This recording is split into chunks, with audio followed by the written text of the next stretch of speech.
कुछ लोग राजनीतिक दल से सिर्फ भंजाने का काम करते हैं।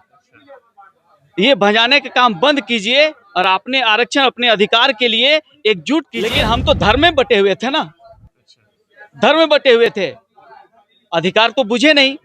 ये उस समय की बात है जब 2002 में बाबूलाल मरांडी जी की सरकार ने 5 जिला में शून्य कर दिया था ओबीसी आरक्षण को। 5 जिला में झारखंड में आरक्षण की लड़ाई जो है जब किसी का काटी जाती है, चाहे सरकार इस पर मौन होती है, तो समाज और लोग जो है आगे आते हैं। आज हमारे बीच जो है खूंटी से आए हुए दो दादा हैं जो ओबीसी समाज में आरक्षण की कटौती को लेकर एक बृहद आंदोलन का तैयारी करने जा रहे हैं। ओबीसी समाज में जो 27% आरक्षण था उसको जो है घटा के 14% कर दिया गया है, उसको लेकर लड़ाई है। झारखंड में बहुत सारे आंदोलन चल रहा है, कुर्मी एसटी का भी चल रहा है। तमाम राजनीतिक दल हो या समाज के लोग हैं, सब अभी आगे आए हैं। लेकिन इसी बीच जो है ओबीसी आरक्षण पर जो है एक बड़ा सवाल खड़ा हो रहा है कि आखिरकार सरकार क्यों मौन है। हम समझने की कोशिश करते हैं। दादा, सबसे पहले अपना परिचय दे दीजिए। सबसे पहले सामाजिक खबर को बहुत बहुत धन्यवाद। पलटू जी, बगैर आप हमेशा से किसी ना किसी बेहतरीन मुद्दा हर एक अधिकार के लिए आप उठाते हैं, इसलिए धन्यवाद के पात्र सबसे पहले आप हैं। मैं कुमार ब्रजकिशोर खूंटी जिला से हूं और ओबीसी जो वर्ग है उसका एक सेवक हूं, सैनिक हूं और इसकी लड़ाई हमेशा लड़ते रहा हूं। तो अभी कैसे ओबीसी इतना झारखंड में प्रोटेस्ट हो रहा है, तमाम लोग जो है सड़कों पे हैं, कोई रेल के पटरी पे हैं तो कोई सड़कों पे है। ओबीसी समाज अभी किस मांग का उम्मीद कर रहे हैं और किस मांगों को लेकर जो है अभी हमारा ओबीसी वर्ग जो भी सो रहा है कुंभकर्ण की नींद, ये एक माध्यम है, आप एक माध्यम है कि अब ओबीसी वर्ग के प्रत्येक युवाओं से कह रहा हूं मैं कि वो अब जग जाए। अब लड़ने और आर पार का समय आ गया है। वरना मैं चलते चलते एक बात मैं आपको बताऊं, ये आप देख सकते हैं प्रभात खबर में दिनांक है 13/6/2024 के समय में ये बताया गया है कि तत्कालीन सरकार जेएमएम की, हेमंत सोरेन की सरकार ने बहुत ही अच्छा एक सौगात देने का कोशिश किया था। पिछड़ा वर्ग आयोग ने ओबीसी आरक्षण 27% करने की अनुशंसा भेजी, लेकिन ये सिर्फ कहने की बात थी, इसमें भी छलने का काम किया गया है। इसमें दिया हुआ है 11 नवंबर 2022 को तत्कालीन मुख्यमंत्री हेमंत सोरेन की सरकार ने राज्य में आरक्षण का दायरा बढ़ा करके 77% करने का विधेयक पारित किया था। उस टाइम में, ये मैं बता रहा हूं, 11 नवंबर 2022 को, जिसमें एसटी को 28%, ओबीसी को 27%, जो कि पहले ही से 27% है, उसको घटा करके 14% किया गया था। लेकिन छलते हुए 14% तो किया गया और एससी को 12%। ये आप कैमरा पे दिखा भी सकते हैं।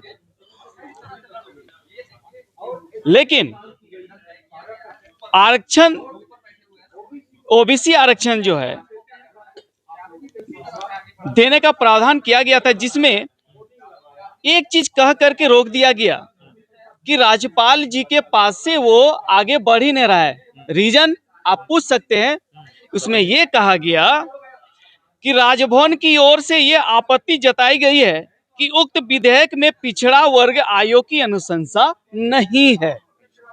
मैं आज कहता हूं, चाहे बीजेपी की सरकार हो, कांग्रेस की सरकार हो, जेएमएम की सरकार हो, चाहे अन्य किसी भी दल की सरकार हो, आज आप वर्तमान में जेएमएम की सरकार है, आप ही के द्वारा भेजा गया था 77% विधेयक पारित।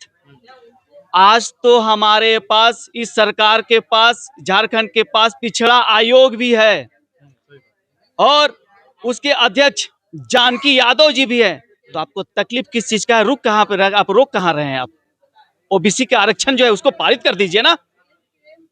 सरकार तो आप लोग का साथ दे दिया है कि हम लोग भेज दिया है, अब आगे का क्या हो रहा है क्या नहीं, ये तो आगे का मैटर है ना। सरकार ने आपका तो साथ दिया, आप कैसे सरकार पे ये आरोप लगा रहे हैं कि हमने, सरकार ही हमारा साथ नहीं दे रहा है, सरकार पे हमला कर रहे हैं? यहाँ पे जो कहा गया है कि राज्यपाल जी के पास रुका हुआ है, क्योंकि अनुशंसा नहीं है। लेकिन अब तो अनुशंसा पिछड़ा वर्ग आयोग में दोबारा बोल रहा हूं मैं, पिछड़ा वर्ग आयोग भी आपका तैयार है।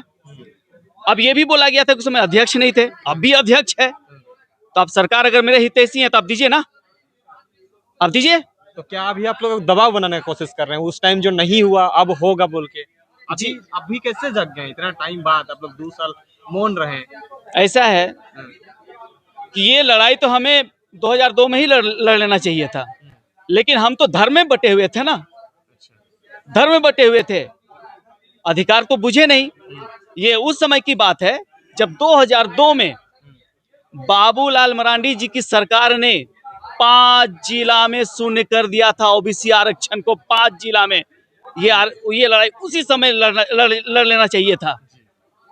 लेकिन हमारा ओबीसी वर्ग सिर्फ एक बात के लिए रह गया, हिंदुत्व की लड़ाई में रह गया। बहुत अच्छी बात है, सबकी आस्था है ये, लेकिन मैं जिस तरह से आस्था आप हिंदुत्व के लिए लड़ते हैं, मैं कहता हूं कि ये आस्था अपने अधिकार के लिए भी लड़िए। आप आगे मतलब क्या करने जा रहे हैं? लोगों को जागरूक कर रहे हैं? लोग जागरूक हैं आपके इस आरक्षण में कटौती हुआ है हमें? क्योंकि ऐसे ऐसे क्षेत्र में जो सुदूरवर्ती इलाकों में जाएंगे तो आरक्षण के बारे में उनको पता ही नहीं है, तो लोगों को जागरूक कैसे करिएगा? जिस तरह से जो है नियोजन की बात होती है तो घर घर के लोग जानते हैं, ओबीसी आरक्षण की जब बात आती है तो लोग मौन इस वजह से होते हैं क्योंकि जानकारी के अभाव होता है। तो उन लोगों को कैसे आप लोग अपने तरफ लाने का कोशिश करिएगा, उनको जानकारी कैसे दीजिएगा? इस बारे में मैं बात करना चाहूंगा। ये बहुत ही महत्वपूर्ण सवाल है कि लोगों को जगाएंगे कैसे।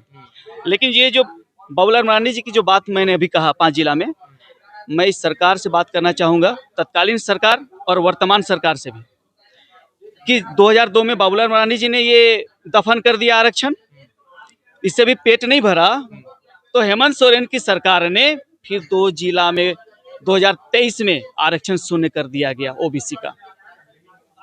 आज समय है जागने का। आज ये जो प्रेस कॉन्फ्रेंस एक माध्यम है कि लोगों के बीच में, जैसे यहाँ पे कहा गया कि 1 महीना के अंदर 24 जिला में एक मुहिम चलाया जाएगा ओबीसी समाज को जगाने का और एक लड़ाई लड़ने का कि अपने आरक्षण, अपने अधिकार, अपने हक के लिए आगे आए। लेकिन ओबीसी समाज का बहुत सारा संगठन है, बहुत जगह बटे हुए हैं, कैसे एक मंच पे होइएगा इतना कम समय में? जब पहले नहीं हो पाया वो चीजें आप लोग अभी करने जा रहे हैं। कहा गया है ना, जब जागो तब सवेरा। बात यहाँ पे ये उठता है कि जितने भी संगठन है बहुत अच्छा है, आप सबको जोड़ने का काम कीजिए, लेकिन जब अपने अधिकार की बात हो, ओबीसी की बात हो, संगठन, बहुत सारे संगठन ऐसे हैं, जैसे कि बात अभी कुछ देर पहले हुई थी कि कुछ लोग राजनीतिक दल से सिर्फ भंजाने का काम करते हैं। ये भंजाने का काम बंद कीजिए और अपने आरक्षण, अपने अधिकार के लिए एकजुट कीजिए। और प्रत्येक संगठन से मेरा आह्वान होगा कि अगर आरक्षण की बात होगी, बाल बच्चे की भविष्य की बात होगी, तो संगठन को एकजुट करके एक साथ आए, एक मंच पे आए और अपने अधिकार के लिए लड़ाई लड़ें। आपके ओबीसी समाज के बहुत सारे विधायक सांसद हैं, उन लोग को गुजारिश करिए कि हमारे आरक्षण का जो कटौती हुआ है उसको वापस करवा दीजिए, जो था वो है ही। अब सड़क पे उतर के क्या फायदा? अगर आपके जो संवैधानिक पद पे बैठे हैं उन लोग अगर साथ दे देंगे तो साथ नहीं दे रहे क्या? आज हम युवाओं को अगर लड़ने की जरूरत पड़ रहा है ना, तो कहीं ना कहीं ये जो विधायक है, हमारे ओबीसी विधायक है, वो तो सिर्फ एक काम किए हैं कि पार्टी स्तर घुस जाओ, चुनाव लड़ो, जीत जाओ, अपने बाल बच्चों के लिए सोचो, परिवार के लिए सोचो। चिंता किसी को नहीं है ओबीसी बच्चों के लिए, किसी को नहीं है। इसलिए ये लड़ाई लड़ने की आवश्यकता पड़ी और हम लोग जग चुके हैं, अब जगेंगे। अगर गद्दी में बैठा है तो उतारने का भी दमखम रखते हैं हम। साथ दे रहे हैं कि नहीं बताइए? साथ मिल रहा है, लेकिन ओबीसी युवाओं का, समाज का, विधायक लोग का नहीं।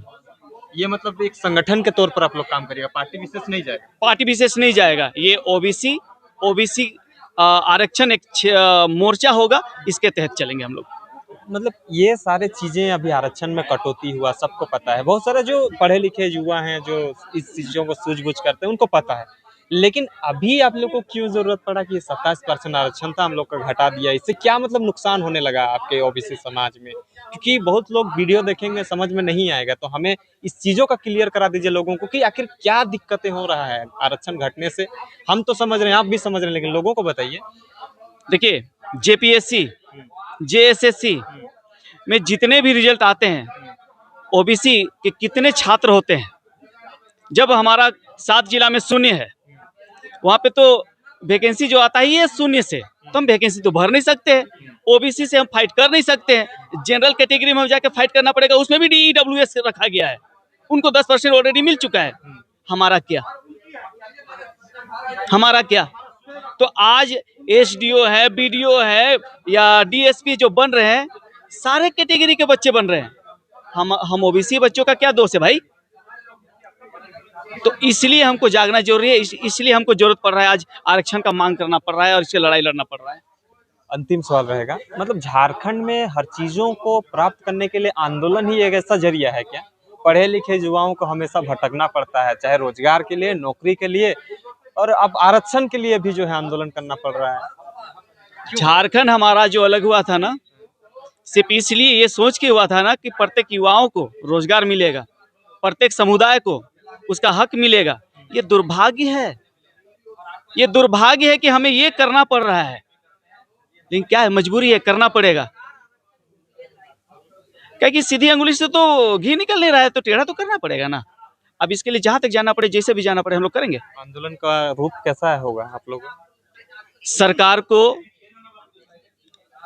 हमारे अधिकार के लिए मजबूर होना पड़ेगा और ये आरक्षण तुमको देना पड़ेगा। ये रूपरेखा तो यही होगा, चाहे जिस रूप से जाना। बहुत बहुत क्या कहिएगा दादा, क्या करने जा रहे हैं आप इसी लोग? आपके चैनल से सामाजिक खबर और पलटू जी आपको बहुत बहुत धन्यवाद। देखिए, आज जो यहाँ पे हम लोगों का जो बैठक किया गया है ना ओबीसी वर्ग के लिए, तो इस ओबीसी वर्ग में आज तक हम लोग देख रहे थे, विचार कर रहे थे और समझ रहे थे कि हमारे जो अगुवा हैं, जैसे आपने अभी देखा होगा, सुना होगा कि ओबीसी मंच के माध्यम से बहुतों ने यहाँ पे अपना राजनीति चमकाया है, लेकिन कभी भी किसी ने ओबीसी के लिए कोई भी लड़ाई नहीं लड़ी है। केवल ओबीसी का जिला अध्यक्ष, ओबीसी का स्टेट राज्य अध्यक्ष, राष्ट्रीय अध्यक्ष, जैसे जैसे उनका चुनाव पहुंचता है, अपने ओबीसी और अपने पद के नाम पे लाभ लेने के लिए वो हर पार्टी से संपर्क करते हैं। पैसा वो अपना वहाँ से मतलब जो भी उनको मिल जाए थोड़ा बहुत, और अपना पद प्रतिष्ठा को बढ़ाने के लिए ओबीसी को खाली ठगने का काम करते हैं। ओबीसी वर्ग से उनको कोई लेना देना नहीं है। जी, हमने ब्रीफ दादा से ले लिए हैं। हम चाहेंगे कि आप लोग का रणनीति क्या है, क्योंकि आप लोग खूंटी जिला से आते हैं, कि हम लोग को ओबीसीओ को भी जो है आंदोलन करना पड़ रहा है, आंदोलन करना पड़ेगा, तो क्या रणनीति तैयार किए हैं आगे के लिए? देखिए, आगे के लिए रणनीति हम लोग का यही रहेगा कि आज पहला हम लोग प्रेस मीटिंग किए हैं और इसके माध्यम से हम लोगों ने झारखंड के पूरे ओबीसी समाज को आज आह्वान कर दिया है कि हम लोग जल्द से जल्द 1 महीने के अंदर में चैनल के माध्यम से बताना चाह रहे हैं और बता भी दिए हैं प्रेस मीटिंग में कि हम लोग 1 महीने के अंदर में आंदोलन स्टार्ट करेंगे और ये रूपरेखा तैयार हो चुकी है। बस आज के बाद हम लोग फिर अभी बैठक करेंगे कहीं पे, और बैठक करने के बाद हम लोग का राज्य लेवल पे, जिला लेवल पे जो भी एक मंच बनाना होगा, वो एक हम लोग सामाजिक मंच बना के रूपरेखा तैयार करेंगे और सबसे पहले स्टार्ट करेंगे जिला वाइज, अपने सारे ओबीसी समाज को जोड़े, युवाओं को जोड़े, महिलाओं को जोड़े, अपने बहनों को जोड़े। उसके बाद हम लोग राज्य व्यापी जो आंदोलन है मोराबादी में 1 से 1.5 महीने में हम लोग बृहद रूप में करेंगे। जी, तो ओबीसी समाज के लोग भी अब जो है सड़कों पे उतरने के लिए मजबूर हो गए हैं और मोराबादी में एक विशाल जनसैलाब लाने की तैयारी में इन लोग घर घर तक लोगों को जनजागरण के माध्यम से जो है लोगों तक पहुंचेंगे और लोगों को अपना जो हक अधिकार कैसे लेना है उसके बारे में समझाएंगे, ऐसा इन्होंने कहा है। तमाम चीजों के लिए बने रहें, देखते रहिए जोहार, नमस्कार।